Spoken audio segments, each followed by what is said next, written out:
ડીસામાં વસતા બ્રહ્મ ક્ષત્રિય સમાજના કુળદેવી હિંગળાજ માતાનો પદયાત્રા સંઘ દર વર્ષે ડીસાથી દિયોદરના ધનકવાડા ખાતે નીકળે છે।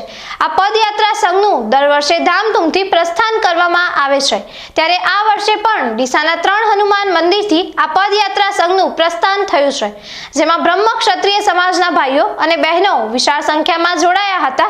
ડીસાના 3 હનુમાન મંદિરથી પ્રસ્થાન થયેલા આ સંઘનો પ્રથમ પડાવ ડીસાના મહાકાળી માતાના મંદિર રાખવામાં આવ્યો હતો, જ્યાં પદયાત્રીઓ માટે ચા નાસ્તાની વ્યવસ્થા કરવામાં આવી હતી।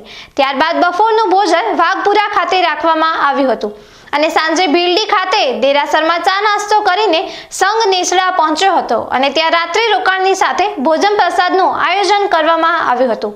આવતીકાલે સવારના નેસડાથી સંઘ પ્રસ્થાન થઈને આગળ વધશે અને ફોરણા ખાતે સવારનો ચા નાસ્તો કરીને બપોરના ધનકવાડા ખાતે આવેલા હિંગળાજ માતાના મંદિર પહોંચશે અને ત્યાં દર્શન કરીને ભોજન પ્રસાદ ગ્રહણ કરશે।